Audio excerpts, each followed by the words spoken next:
मानस शांत हों जिनके गुणों के गान में अर्धमान महान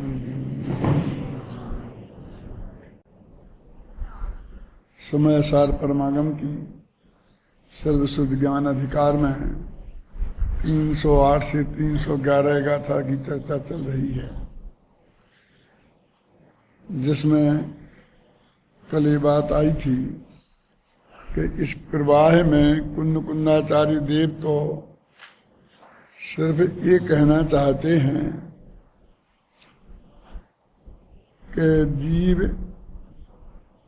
कभी अजीव रूप नहीं होता, यद्यपि वो प्रति समय बदलता है, एक समय भी बिना बदले नहीं रहता, फिर भी बदल कर वो कभी अजीब हो जाएगा ऐसी कल्पना नहीं करना।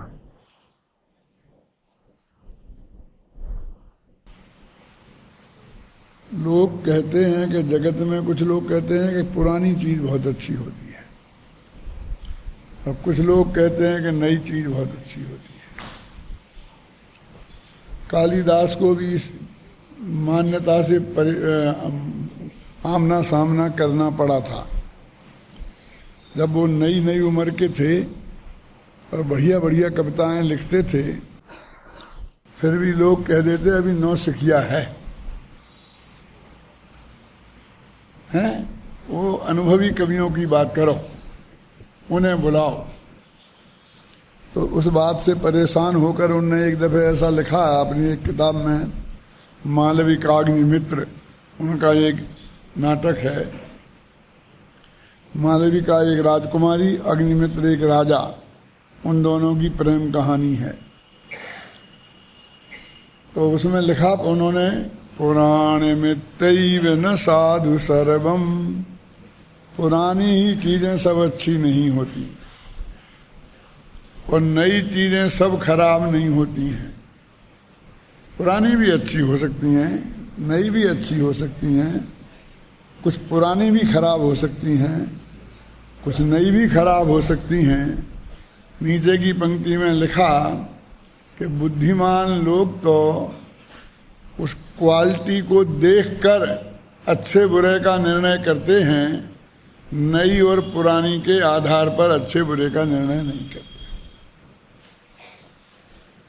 ये उनको लिखना पड़ा। कालिदास तो कितने प्रसिद्ध कवि हैं, और तुम्हारी बात बहुत कठिन है, बहुत गहरी है, कोई समझ नहीं पाएगा, सुन नहीं पाएगा, कोई पढ़ेगा नहीं, सुनेगा नहीं। ऐसी चर्चा से हमारे और भी बड़े बड़े कवि प्रभावित रहे हैं। एक कवि को जो बहुत प्रसिद्ध हैं, यहाँ तक लिखना पड़ा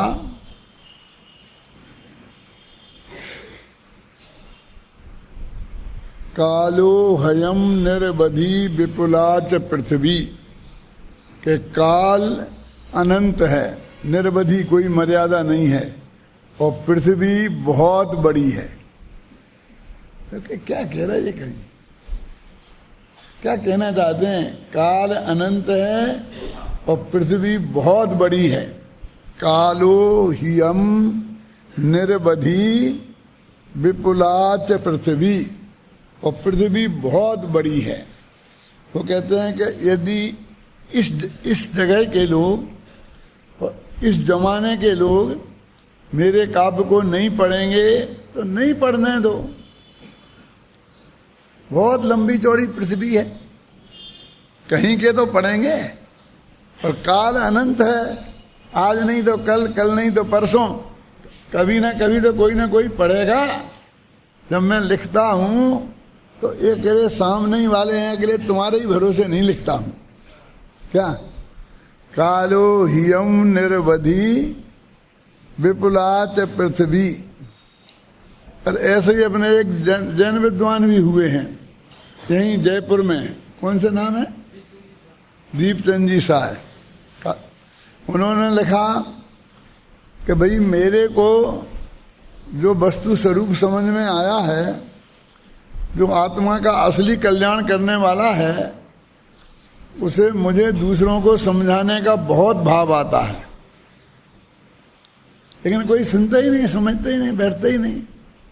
आज तो अपन को ये संकट नहीं है गुरुदेव के प्रताप से। क्यों? कि उनने माल भी दिया और मार्केट भी दिया है? ना तो सुनने वालों की कमी है और ना माल की कमी है, चाहे जितना गुरुदेव की खजान में से निकाल लो। क्यों? और जितनों को परोसना हो परोसो, जिसमें जितनी ताकत हो, है ना।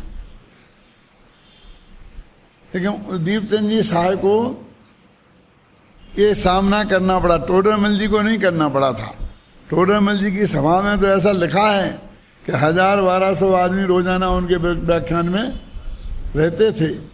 यदि वो बात अंदाजा नहीं है और उसमें सत्य का अंश है तो अब समझ लो यहाँ भी ये 1000-1500 से ज्यादा नहीं होंगे, 1000-1200। माने इतने आदमी टोडरमल जी की नित्यान की सभा में, नित्यान माने रोजाना की सभा में रहते थे, ऐसा लिखा है।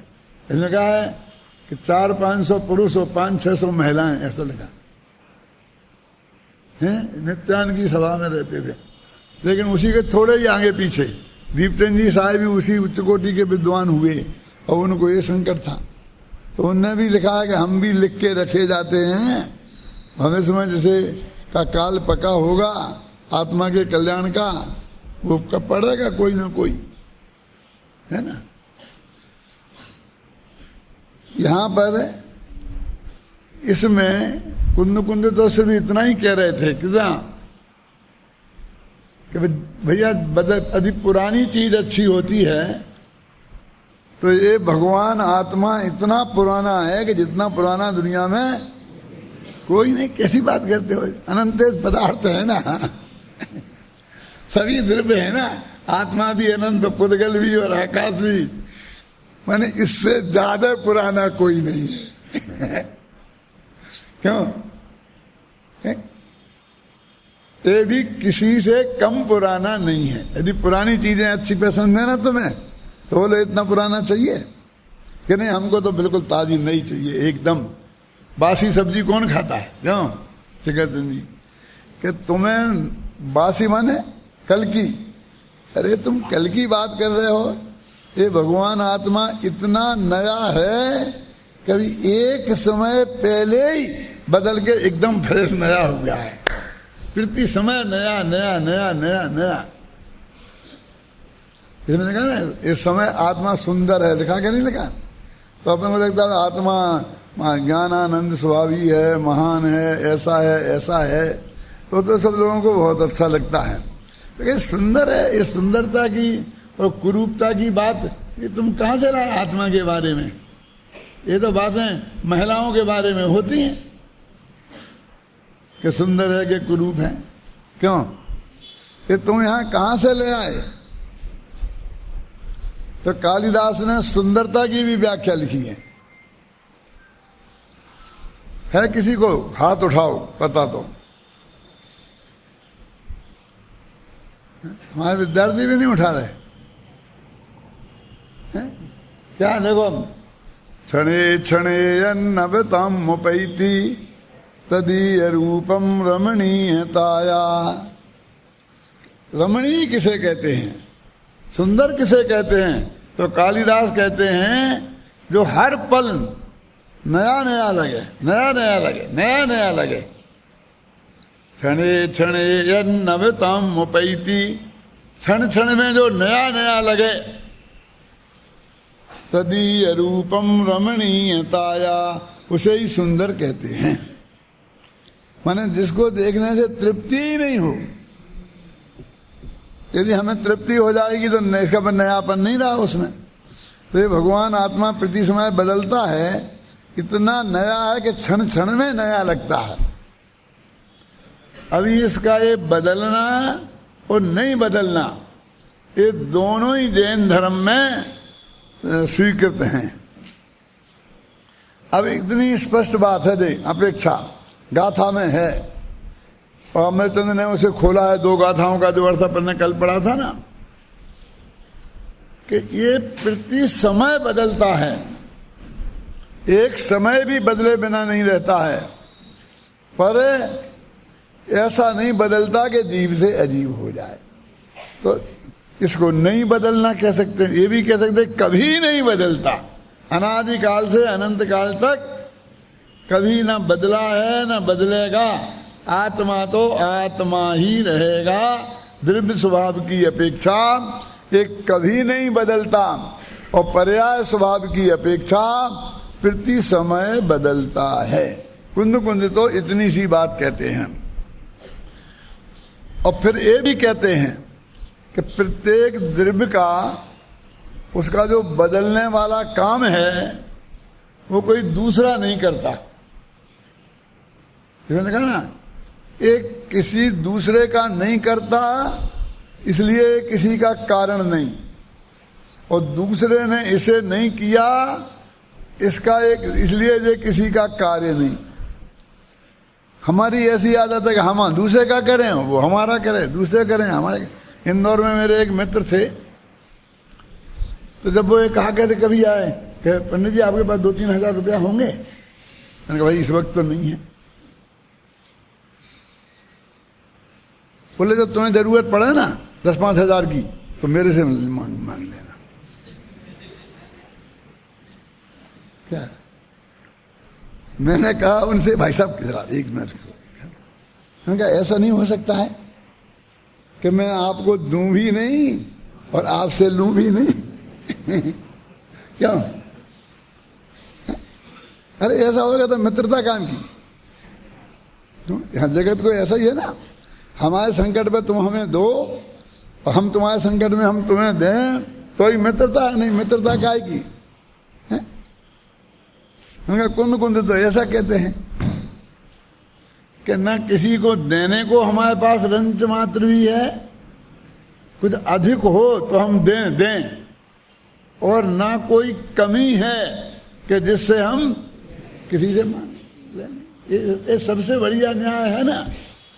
तो कहते हैं भगवान आत्मा किसी का कारज भी नहीं है और किसी का कारण भी नहीं है, लेकिन एक किसी वाला मामला पर द्रव्य संबंधी है।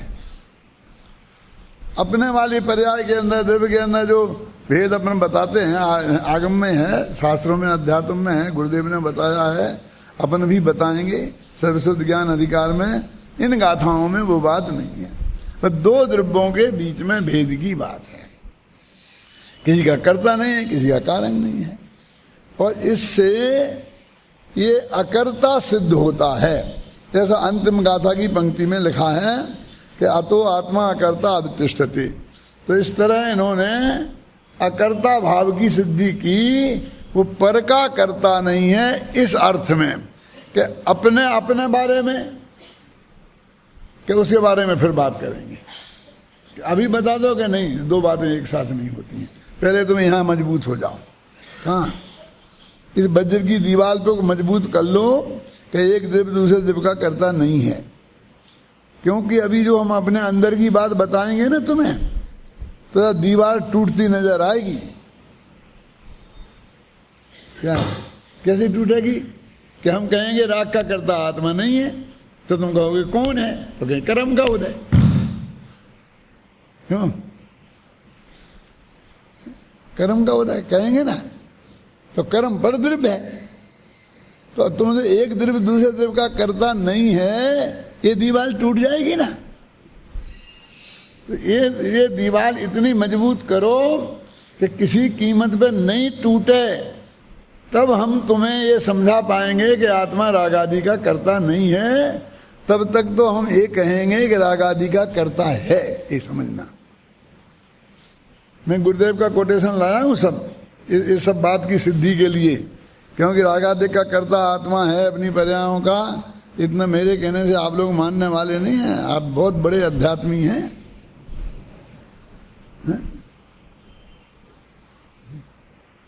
ये भी पार कर गए हैं आपको ये गाथाएं भी है? अभी पढ़ूंगा गुरुदेव का, अभी थोड़ा सा मुझे बताना है। तो वो ये कहते हैं कि ये अब जो उन्होंने अमृतचंद्र ने इसकी टीका लिखी, और वो टीका में उन्होंने ये लिख दिया कि जीव अपने क्रमबद्ध पर्यायों से उत्पन्न होता हुआ जीव ही रहता है, अजीब नहीं होता। तो अपने क्रमबद्ध परिणाम से, क्रम नियमित परिणामों से उत्पन्न होता हुआ और नष्ट होता हुआ, ऐसा लिख दिया क्रम नियमित। तो मैंने कहा ये तो उन्हें अपनी तरफ से लिख दिया। लेकिन फिर मैंने आगे की गाथाएं पढ़ी, तो आगे की गाथाओं में कुंद कुंद ने भी वही बात लिखी है। उन्होंने अपनी तरफ से नहीं लिखा, बस उन्होंने आप उसमें बीज डाल दिया। आगे कुंद कुंद भी यही बात कहते हैं। बागली बाजी समझे ना। अमरचंद की ये बहुत बड़ी विशेषता मैंने बहुत गहराई से देखा है कि जब मुझे लगा कि मूल गाथा में तो ये है नहीं, वो ये कह रहे हैं, लेकिन आगे की गाथाओं में जाके देखते हैं तो वो बात बराबर मिलती है। मैं ये कहना चाहता हूँ कि अमरचंद ने जो ये बात कही है क्रमबद्ध पर्याय की, इसमें उससे कुंद कुंद सहमत नहीं है, ये मैं नहीं कहना चाहता, क्योंकि मैं बार बार ये कह रहा हूँ कि कुंद कुंद की गाथा में ये बात नहीं है। इसलिए आगे है, वो कहाँ है, वो आएगा अपना प्रकरण, अपन तो अभी चालू रखे ही रहे ना। 10 दिन में आएगा तो आ जाएगा, नहीं तो और आगे आएगा। अपन को क्या है, आना है जरूर, आप समझ नहीं ना। तो अभी कहला कृमि नियमात परिणामयी, पूज्य गुरुदेव श्री ने इस पर ज्यादा वजन दिया और पूरे क्रमबद्ध पर्याय का सिद्धांत यहां से निकाला। इस गाथा पे जब पहली दफे व्याख्यान उन्होंने किया होगा, अब वो 15वीं दफे था कि 16वीं दफे था कि 8वीं दफे का था, ये मैं कुछ नहीं बता सकता। तब उन्होंने क्रमबद्ध पर्याय पर एक ग्रुप में 8 और एक ग्रुप में शायद 5 प्रवचन किए थे और बहुत विस्तार से उनने चर्चा की थी। लेकिन ये 9वीं बार में उनने नहीं की, क्योंकि तब तक वो किताब गेय स्वभाव ज्ञान स्वभाव के रूप में छप गई थी और बहुत विस्तार से क्रमबद्ध पर्याय की चर्चा हो चुकी थी और उनको भी कुछ अंत समय में लगने लग गया था कि बहुत कठिन सब्जेक्ट है और लोगों को स्वीकृत नहीं होता। इसलिए 9वीं दफे में नहीं की। तो आप ये मत समझना कि गुरुदेव की इसमें वो है ना क्या गेय स्वभाव ज्ञान स्वभाव किताब, उसमें आप पढ़ के देखो तो ये सब बात आपको मिलेगी। एक कृमि नियमित शब्द है।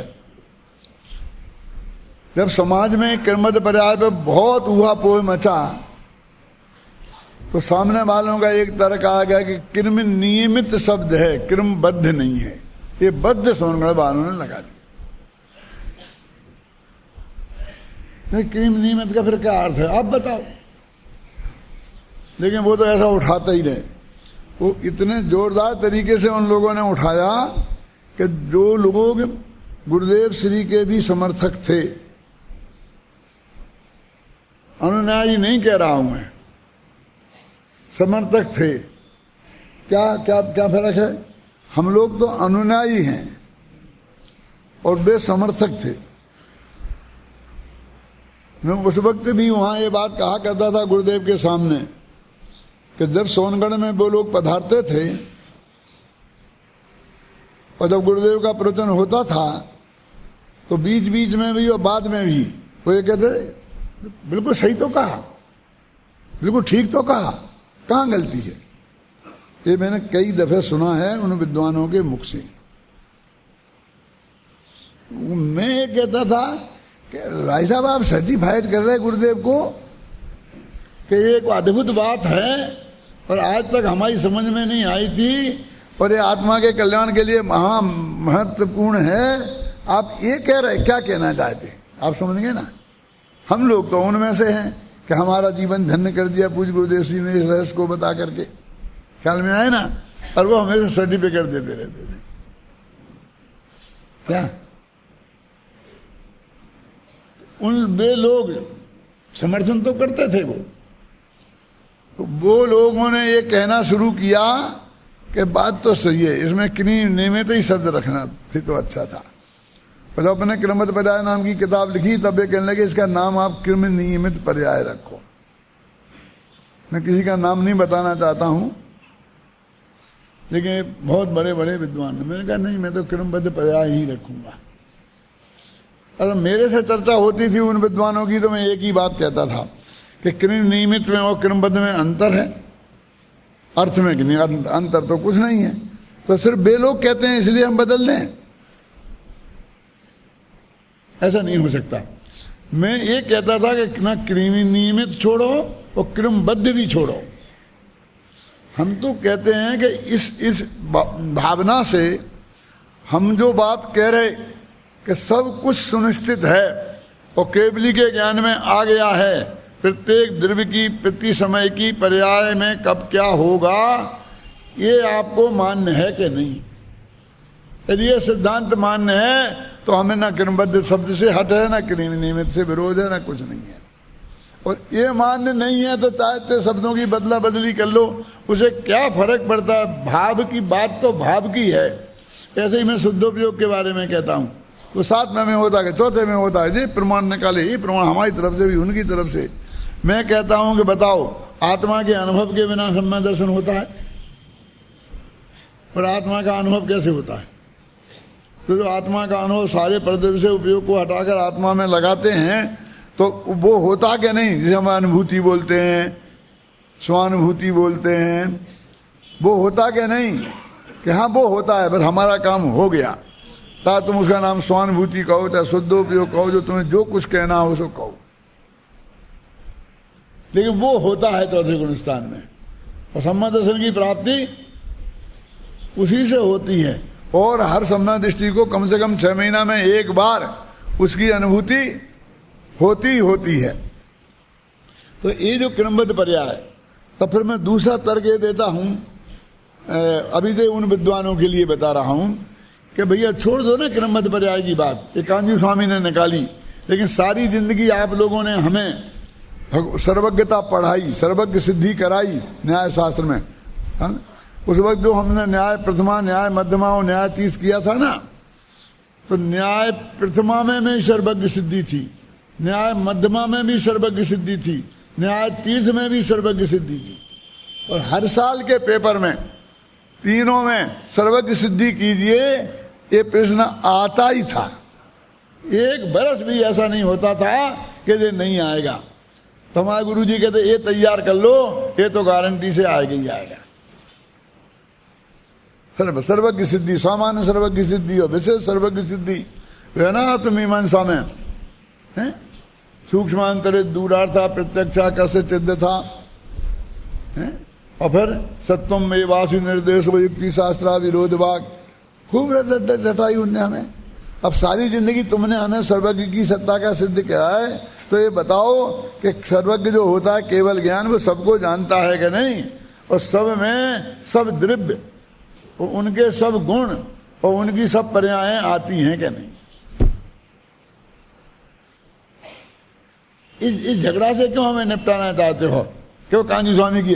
वो तो किसी की होगी, तुम्हें नहीं मानना ना, मत मानो ना।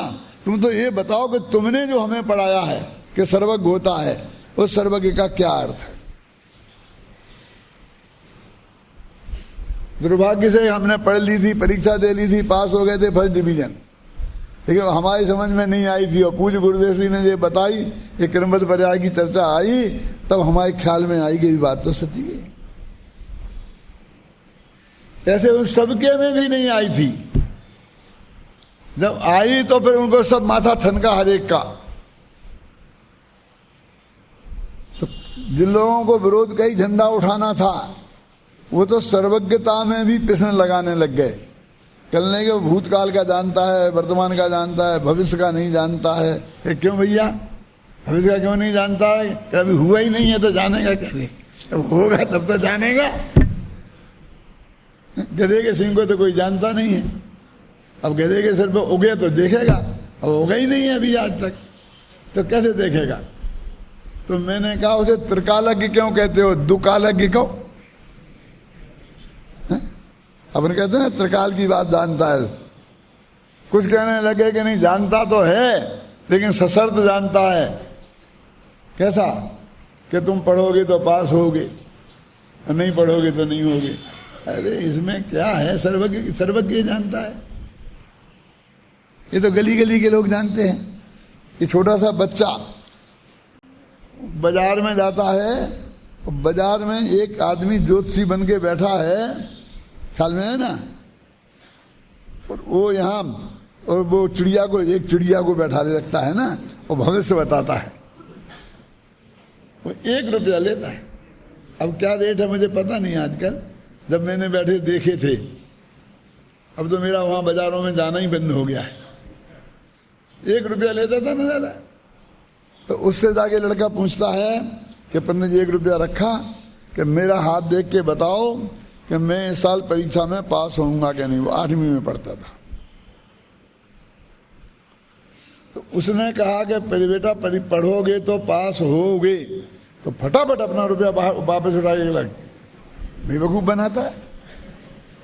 ये तो रोजाना हमारी अम्मा हमसे मुफ्त में ही बताती है कि बेटा पढ़ोगे तो पास होगे। हम तो तुमको ये जानने आए हैं कि तुम ये भी बता दो कि हम पढ़ेंगे कि नहीं पढ़ेंगे और पास होंगे कि नहीं होंगे। हम तो ये जानना चाहते हैं क्या, क्योंकि मेरे कहने का मतलब ये है कि भविष्य सुनिश्चित है, ये सब मानते हैं, हम और तुम सब। और ये भी मानते कि हम नहीं जानते, और लेकिन कोई ना कोई जानता है, ये भी मानते। ये 3 बातें बिल्कुल पक्की हैं। 6 अरब लोग हैं दुनिया में, ऐसा कहते हैं मनुष्यों। वो 6 अरब में एक भी आदमी ऐसा नहीं है जो ये नहीं मानता हूं। और इसका प्रमाण बताऊं मैं आपको अभी, है ना। जरा आना इधर, अपना हाथ दिखाना, क्या नाम, बैठे रहो शांति से। और मैं यदि, अरे पंडित जी आप हाथ देखना भी जानते हो। मैं क्यों नहीं देखना जानते, तो ये दुकान बंद हो जाएगी मेरी, और वो इतनी जोरदार चलेगी कि लंबी लाइन लग के आएंगे। क्यों? और मैं फीस भी रख दूं। मैं कोई छोटा मोटा डॉक्टर थोड़ी हूं जो 100-200 रखूंगा। 5,000 रुपये रख दूं जतीश भाई। क्यों? लाइन लग जाएगी, लाइन खत्म नहीं होगी कि बस मुझे बता दो भविष्य है क्या। मतलब मैं झूठा ही बोल दूं ऐसा। कोई भी आता है आंख नीचे तो भी हमारा हर आदमी है उससे भविष्य जानने की इच्छा रखता है। यानी वो मानता है कि भविष्य नक्की है, और कोई जानता है तो सामान्य सर्व की सिद्धि भी होगी और विशेष भी हो गई। सामान्य सर्व की सिद्धि क्या कि नक्की है, और कोई ना कोई जानता है, ये विशेष हो गई। अब कौन जानता है? हम रत्था पुरुष को भी बोलते हैं ना, रत्था पुरुष, गली में चलने वाला जो पुरुष है, वहां उसको भी मान लेते हैं। कोई भी ये धंधा शुरू करे उसका धंधा चलता है।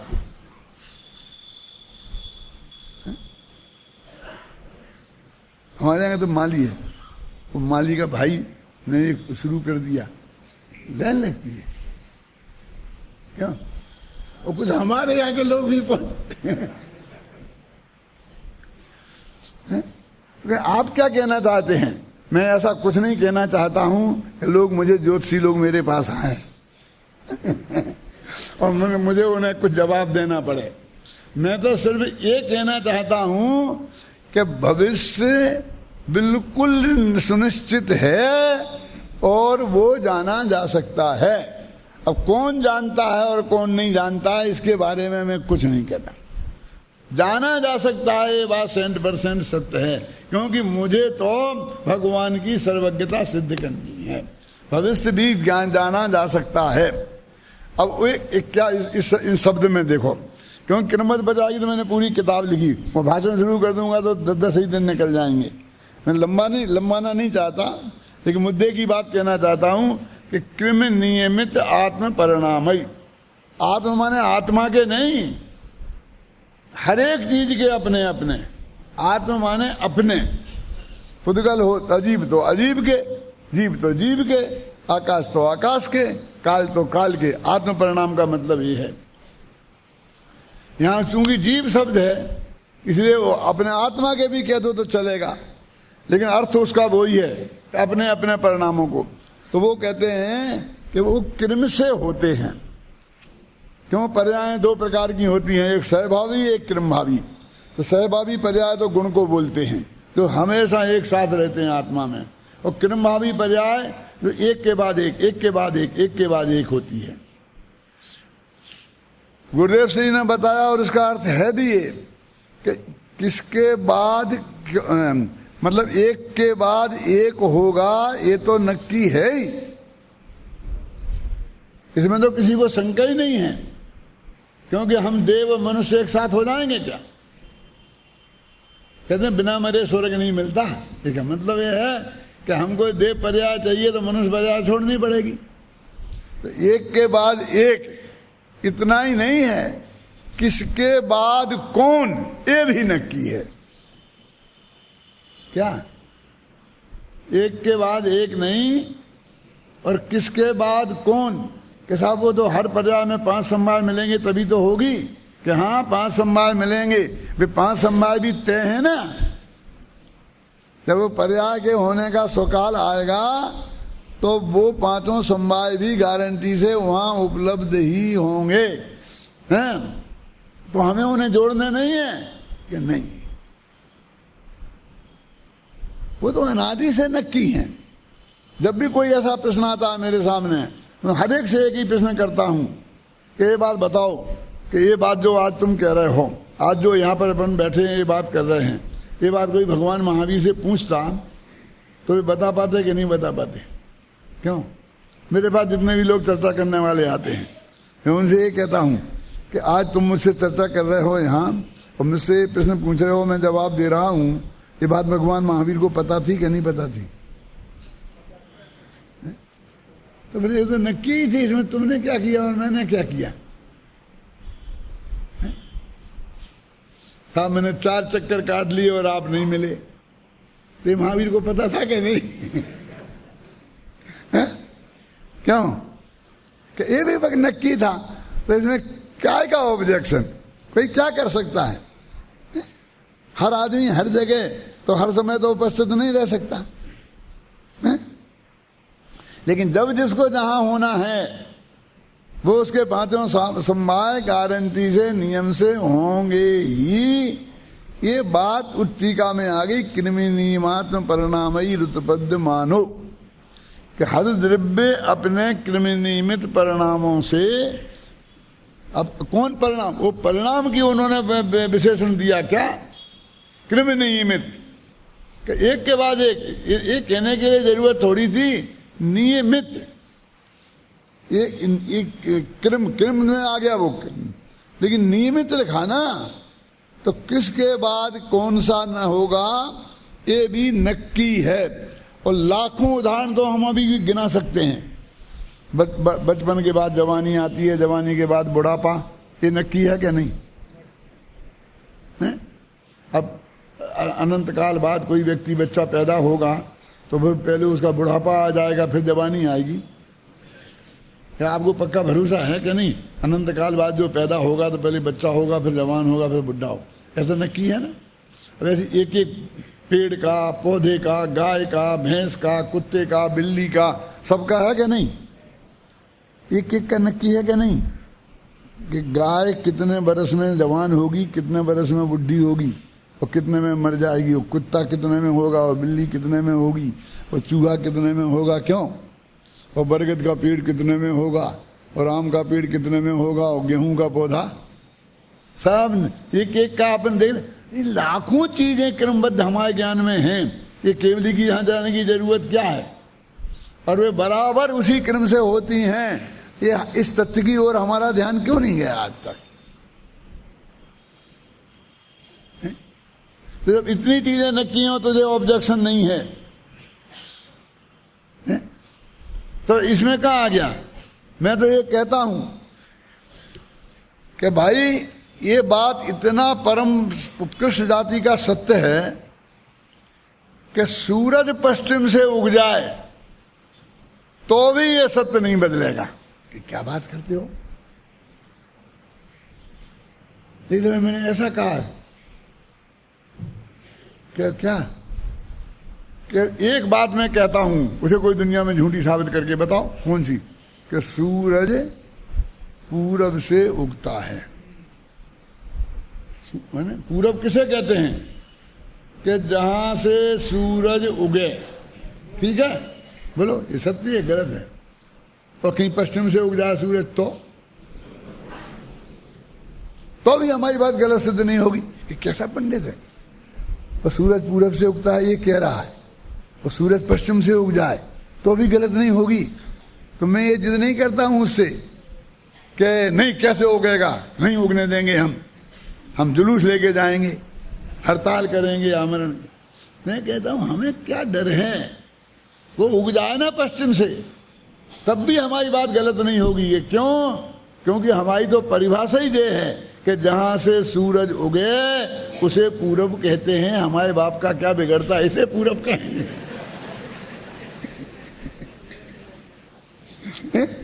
क्यों?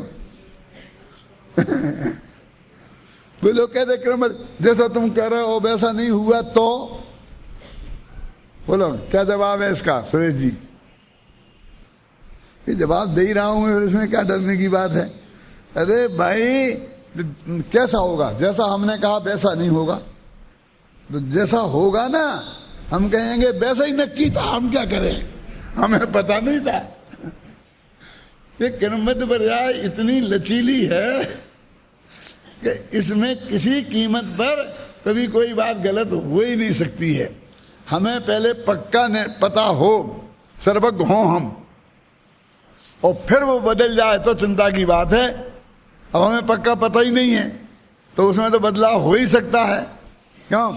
अगर सर्वज्ञ की बात में बदलाव हो गया तो इसे सर्वज्ञ कैसे पूछना पड़े कि तुमने भैया कैसा जाना था और कैसा नहीं हुआ और कैसा हो गया।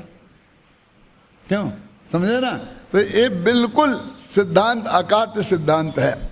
अब मैं गुरुदेव का जो प्रवचन मैंने यहाँ महत्वपूर्ण दिया है वो पढ़ना चाहता हूँ, और उस पर जो भी चर्चा होगी अब उसी के माध्यम से अपन करेंगे।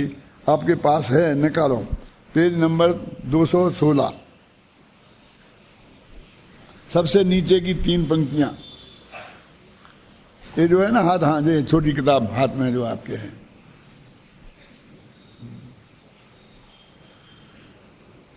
यहाँ जो कृमि नियमित शब्द है एक पूज्य गुरुदेव श्री का है, ऊपर लिखा है देखो। इन गाथाओं का भाव स्पष्ट करते हुए स्वामी जी ने जो कुछ विशेष स्पष्टीकरण किया है उसका सारांश इस प्रकार है। समझ में आए ना?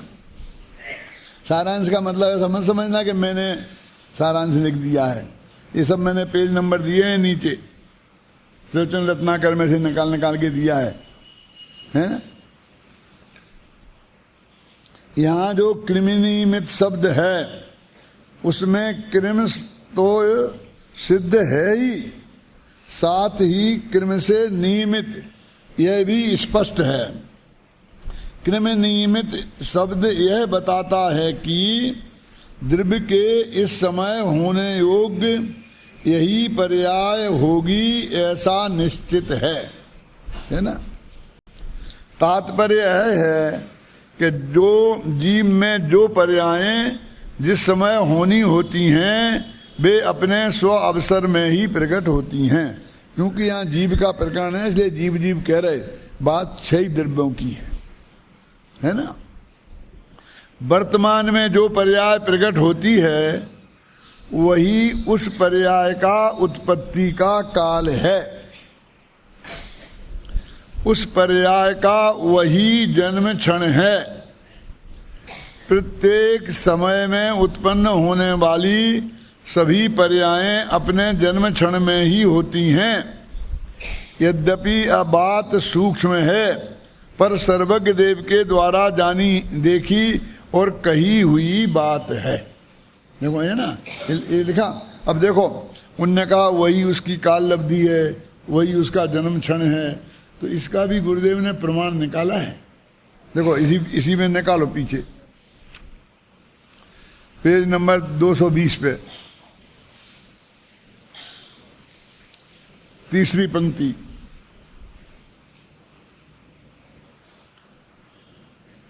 कार्तिकेयानुप्रेक्षा में द्रव्य की जिस समय जो पर्याय प्रकट होती है उसे इसकी काल लब्धि कहा है। वो जो काल लब्धि अपन पढ़ते हैं ना, वो तो जो 5 लब्धियां हैं उनमें काल लब्धि कहाँ है? 5 समवायों में काल लब्धि आती है। तो वो कहते हैं कि ये कार्तिकानुपेक्षा में लिखी है कि जिस समय जो पर्याय प्रकट होनी है ये उसकी काल लब्धि है। तो काल लब्धि के बिना कुछ हो नहीं लिखा। काल लब्धि का आप कोड उपाय करो तो नहीं होगा, है ना। अब देखो प्रवचन सार की 102वीं गाथा में इसी बात को अपनी पर्यायों का जन्म क्षण कहा है। यही जन्म क्षणों काल लब्धि की बात वहां कर रहे हैं, कर चुके थे, बात खत्म थी, लेकिन फिर द्वारा कह के वो प्रमाण पेश करते हैं कि प्रवचन सार में इसका जन्म क्षण लिखा है। यानी ये कहते हैं कि क्रमबद्ध पर्याय की बात लोग पूछते हैं कि कहाँ कौन से शास्त्र में लिखी। अब उनको पूरी सीधी ऐसी दिखाओ कि एक क्रमबद्ध पर्याय लिखी, ऐसी तो कहीं मिलेगी नहीं। अब कहीं जन्म क्षण लिखा, कहीं काल लब्धि लिखा, कहीं, यानी हमें उस भाव को पकड़ना पड़ेगा तो कदम कदम पे मिलेगा। भाव को नहीं पकड़ेंगे और ऐसे आप पूछोगे तो हो सकता हम एक जगह भी नहीं बता पाए। मैं तो ये कहता हूं डंके की चोट सभा में भरी में, पहले जब क्रमबद्ध पर्याय में बोलता था कि आप कोई भी शास्त्र उठाओ, ऐसा लो, ऐसा मंदिर में से, अपने यहाँ से नहीं, और जिसके मंदिर में से जाना हो जहाँ से, और कहीं से छपा हो, और उसको ऐसा उठाओ और आंख मीच के ऐसा खोलो, जो पेज खुलेगा उस पर मैं आपको क्रमबद्ध पर्याय बताऊंगा लिखी हुई। मतलब क्या कह रहे हैं? एक शास्त्र का एक पेज, एक पंक्ति ऐसी नहीं है कि जिसमें क्रमबद्ध पर्याय की बात नहीं आती है, लेकिन निकालना सीखना पड़ेगा, है ना। निकालना सीखेंगे तो वो निकलेगा। तुम डायरेक्ट क्रमबद्ध पर्याय ऐसा लिखी बता दो तो ऐसा नहीं निकलेगा। तो अपन ने चारों अनुयोग से सिद्ध करके बताई है ना क्रमबद्ध पर्याय किताब में। अब पूरे प्रथमानुयोग भविष्य की घोषणाओं से भरा पड़ा है। बोलो, वो यदि भविष्य नक्की नहीं है तो वो घोषणाएं कैसे हो सकती हैं? और सर्वज्ञ भगवान ने कही हैं। बोलो, प्रथमानुयोग के कदम कदम पर है ना। अब मैंने 2 उदाहरण लिख दिए, एक नेमिनाथ का 12 वर्ष का, और एक महावीर। आदिनाथ ने कहा कि महावीर होगा। अब तुम लाखों उदाहरण निकाल सकते हो, तुमको और कितने निकालते जाए, और कितने निकालते जाए, सब निकलेंगे कि नहीं निकलेंगे? बोलिए। ये लिखा है ना शास्त्रों में कि 5वें काल के बाद 6वां काल आएगा, 6वां काल के बाद फिर 6वां आएगा। 6वां क्यों आएगा? फिर 5वां आना चाहिए कि 7वां आना चाहिए। कोई वहां प्रश्न नहीं करता है।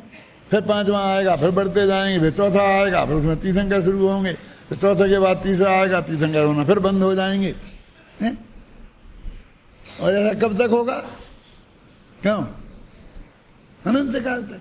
तो अनंत काल की बात तुम जानते हो भैया, सर्वज्ञ तो तुम ही बैठे हो। ये सब बातें लिखी ना कि ऐसा ऐसा होगा, अब उनके नाम भी लिखे हैं, सब लिखे हैं, प्रथमानुयोग में लिखे हैं, अब एक कर्णानुयोग में लिखा है। सब मेरे कहने का मतलब है कौन से अनुयोग में कहा नहीं है, सब जगह ये बात लिखी है। और डायरेक्ट भी लिखी है, जो जो देखी बीत राग ने सो होसी बीरा रे, और अनहोनी कभी नहीं होसी काहे होत अधीरा रे। अब देखो, बीतराग ने लिखी, सर्वज्ञ ने क्यों नहीं लिखी? बीतराग देखते हैं, जो जो देखी बीतराग ने। क्यों? कि जो बीतरागी होता है वो सर्वज्ञ भी होता है, घबराना नहीं। देखा तो केवल ज्ञान नहीं है, लेकिन बीतरागी क्यों कह रहे हैं? क्योंकि रागी जीव जो देखा होता है, कभी कभी राग देश बस वो नहीं कहते हैं, कुछ और कहते हैं। कहते क्या नहीं कहते हैं?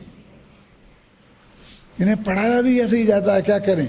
कोई फायदा नहीं है कि तुम्हें हाथ देख करके यदि ऐसा लगे कि ये इसकी मौत परसों होने वाली है तो बताना मत, क्योंकि यदि वो परसों नहीं मरा तो तुम्हारी इतनी पिटाई होगी।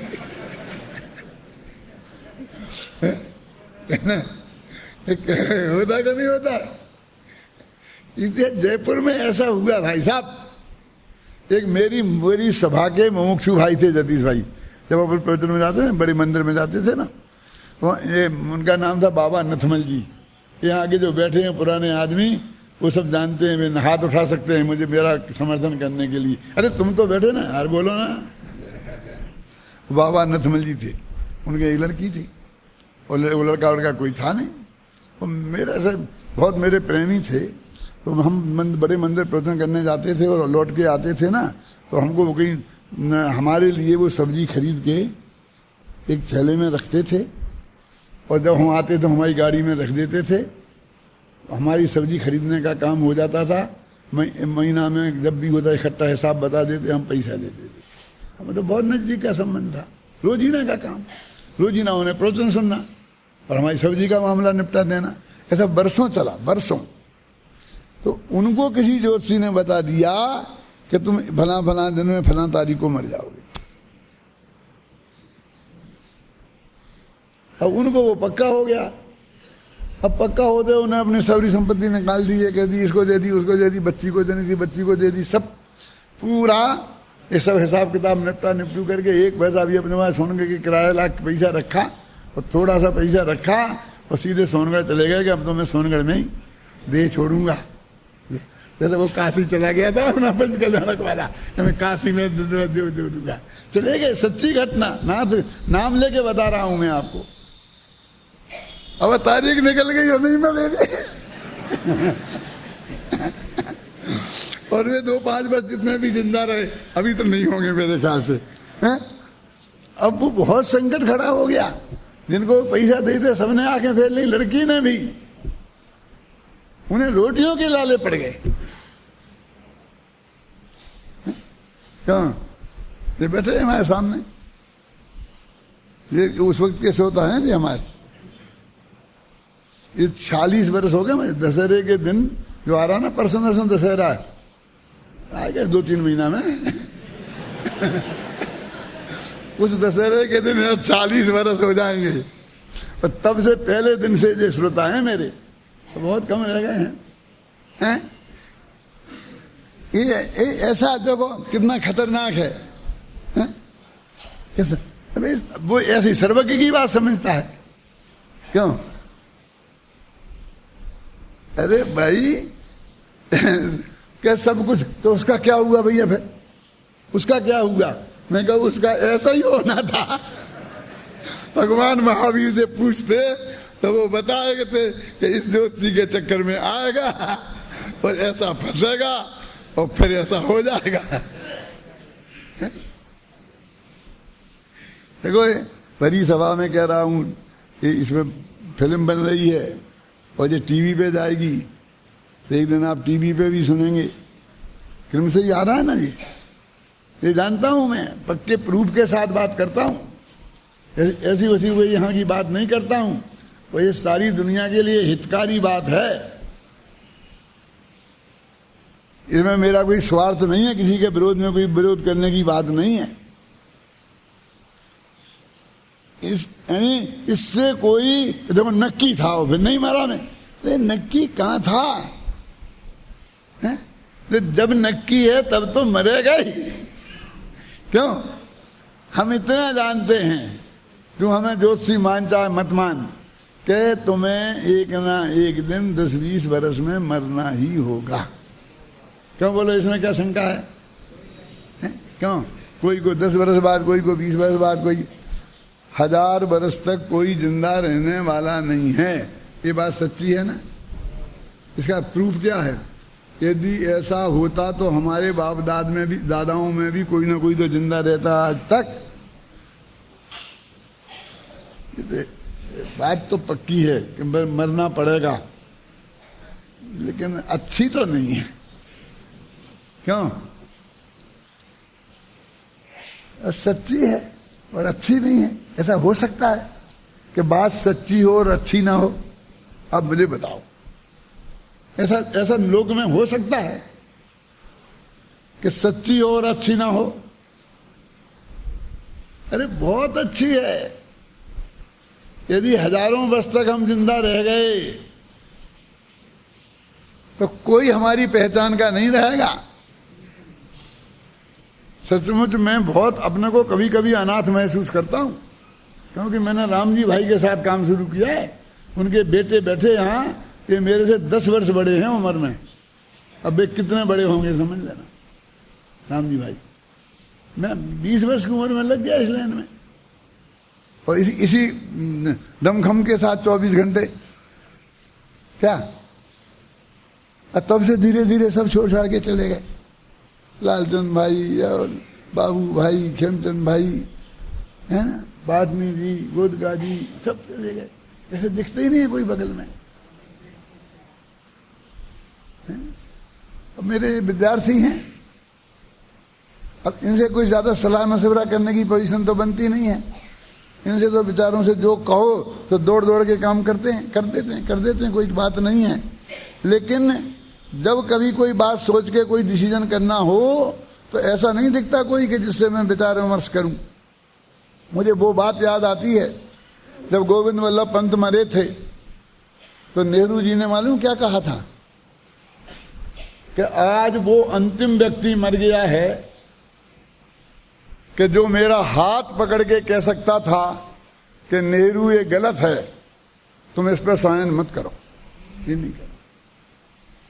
अब क्या है, अब मैं क्या करूंगा? अब मेरे से कुछ गलत होगा तो मुझे कोई टोकने वाला तो है ही नहीं। ऐसे लोग चाहिए कि हमको किसी से सलाह मशवरा करें तो हाँ ठीक, आप जो कह रहे बढ़िया, आप जो कह रहे बढ़िया, इसके लिए नहीं पूछ रहे भैया। तुम गंभीरता से विचार करो और नहीं जचे तो बताओ, हम उस पर गंभीरता से विचार करें। अभी कहीं तो 78 वर्ष के भय, तब तो ये हालत हो गई, और 1000 वर्ष के हो जाएंगे तब। अब सोचो, तुम अपनी अपनी भी सोचो, तब कोई अपनी जान पहचान का कहीं नहीं रहेगा। चाहे सोनभद्र जाओ, चाहे बम्बई जाओ, चाहे कहीं जाओ, अपने गांव में जाओ, क्यों? कोई नहीं मिलेगा जान पहचान का। और कहीं ऐसा ना हो जाए कि सब लोग मिल मिला करके अपन को चिड़िया घर में रख दें कि 1000 वर्ष पुराना आदमी देखना हो तो ऐसे देखो। पर 1000-2000 की टिकट लगा दे कि 1000 वर्ष का पुराना आदमी क्यों देखना हो तो 1000 का टिकट लेके जाए। अरे वो जड़ उसी लग सकती है ना, वो कोहिनूर की, और 1000 रुपए की टिकट लग सकती है ना। अपन तो चैतन्य हीरा है, कोई प्रवचन नहीं सुनेगा अपना, अपनी कोई बात नहीं सुनेगा, वो अपन को देखने की वस्तु मान लेंगे। क्या हालत हो जाएगी कल्पना करो, ऐसी स्थिति में आप जिंदा रह पाओगे? अच्छा है कि हम 100 वर्ष या 100 वर्ष से ज्यादा जिंदा नहीं रहे। 100 वर्ष में भी कैसी हालत हो जाती है, लोग देखने आने लगते सुनने नहीं। क्या करते लोग? सुनने नहीं, समझने नहीं, कुछ पूछने नहीं देखने आने लगते हैं। माने हम दृश्य हो जाते हैं, श्रव्य नहीं। अच्छी है स्थिति, चाहिए आपको। भले ही हमें मौत बुरी लगती हो, भले ही हमको ऐसा लगता हो कि ये बहुत जितने ज्यादा जिए तो अच्छे हैं, लेकिन सचमुच ये अच्छा नहीं है। थोड़ा ही गंभीरता से करो तो ये अच्छा नहीं है। ख्याल में आई ना? अरे सक्रिय लाइफ में खत्म हो जाए, पर्याय बदलने, झगड़ा खत्म है। कोई लोग देखने आए, कोई को हमारी सेवा करनी पड़े, ऐसा मौका किसी को ना मिले। हे भगवान, हम तो ऐसी प्रार्थना करो। क्या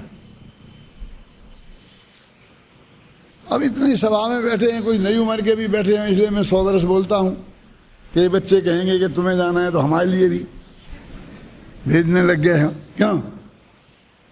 100 वर्ष से ज्यादा कोई रहने वाला नहीं है, ये पक्की गारंटी है कि नहीं? अब महावीर भी इसे झूठा नहीं कर सकते, उनके ज्ञान में भी यही झलका होगा। बस इतना फर्क है कि वो एक एक आदमी का एक एक पल का बता सकते हैं, और हमने एक सामूहिक बताया कि इतना ज्यादा है, इससे ज्यादा और कोई अंतर नहीं है। लेकिन सिद्धांत तो वो ही है, सभी लोग इस में बताया हुआ जो ये महान सिद्धांत है, अभी गुरुदेव का तो अपन कितना ही पढ़ पाया है। कल अपन इस गुरुदेव के वाले को आगे पढ़ेंगे।